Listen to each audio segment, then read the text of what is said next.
Doctor প্রাণ গোপাল স্যারের নামটা বলতে পারলেন না। তাকে যে হাসনাত কিভাবে পালাতে সহযোগিতা করেছে বলতে পারলেন না এইটুকু। ৩৩০ কোটি টাকার যে বরাদ্দ নিয়ে গেছে, এটা একটা দুর্নীতি না? যেখানে একটা জেলা, আমাদের নুরুল হক নূর ভাই গতকালকে একটা টক শোতে বা একটা সেশনে ছিলেন, সেখানে হাসনাত তার সাথে টক শোতে ছিলেন, সেই বিষয়ে একটু বলতে চাই। আমার খুব আশ্চর্য লেগেছে যে নুরুল হক নূর ভাই আমাদের সহযোদ্ধা, আমাদের ভাই, আমরা একসাথে লড়াই করেছি, গণ অধিকার পরিষদের সভাপতি। তিনি তার মুখের সামনে হাসনাত বলছে যে আমি কোথাও বিন্দু পরিমাণ সুপারিশ করেছি, যদি প্রমাণ করতে পারে তাহলে তাহলে সে রাজনীতি ছেড়ে দেবে।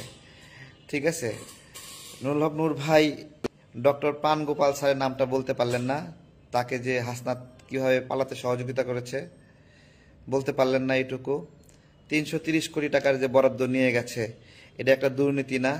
যেখানে একটা জেলার জন্য বরাদ্দ ১৫ কোটি টাকা, ২০ কোটি টাকা, সেখানে একটা উপজেলার জন্য ৩৩০-৪০ কোটি টাকা বরাদ্দ নিয়ে গেছে, এটা একটা দুর্নীতি না? এই বরাদ্দটা নিয়ে গেল, এটা কিসের জন্য নিয়ে গেছে? যে ও হাসনাত আনছে এটা, তাই না? তো এই যে বিষয়গুলো, আরো অনেক বিষয় রয়েছে পুরা এনভায়রনমেন্টে। এরাই তো আমাদের ডিসি অফিসে, এই যে ডিসি নিয়োগে ৩ কোটি টাকার চেক পাওয়া গেল সচিবালয়ে, ৭ দিনের জন্য তদন্ত কমিটি গঠিত হয়েছিল। প্রতিদিন এই কথা বলবো, আরো বলে যাব। তাই নুরুল হক নূর ভাই এটা বলতে পারতো, বলতে পারে নাই। শুধু তাই না, এটা মহা আয়োজন চলছে দুর্নীতির, লুটপাটের। হ্যাঁ, এবং তাদের সিস্টেম, তাদের এনভায়রনমেন্ট, তারা কিভাবে এটাকে অ্যাডপ্ট করছে। তাকে একটা জিজ্ঞাসা করতেন যে তুমি ২ কোটি টাকা দামের গাড়িতে কিভাবে চলো, সে বলছে যে একটা সুপারিশ যদি করি কি হ্যাডাম, চিন্তা করতে পারেন। মনে হয় দিন আনে দিন খায়, ছেলে খাইতে পারে না, এত অসহায় একটা অবস্থা। চ্যালেঞ্জ করছে রাজনীতি ছেড়ে দেবে, কিন্তু গাড়িতে চলে, প্রাডো গাড়িতে চলে, রেঞ্জ রোভারে চলে, ল্যান্ড ক্রুজারে চলে। হ্যাঁ, কি এগুলো বলতে পারলেন না? এগুলো বলা উচিত ছিল না? হ্যাঁ, এগুলো আমাদেরকে, প্রিয় বাংলাদেশের নাগরিকবৃন্দ, আমরা রাজনীতি করি, এখানে মায়ার কিছু নাই, দয়ার কিছু নাই।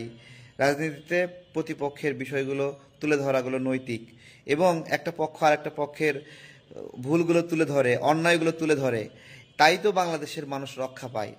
সেই জন্যই তো বাংলাদেশের মানুষ জানতে পারে, তাই না? ধরেন আমরা পুরোপুরি একটু চেপে গেলাম, তাহলে আপনারা জানতেন যে জায়গায় অন্যায় হচ্ছে সেটা থামাইতে পারতেন না।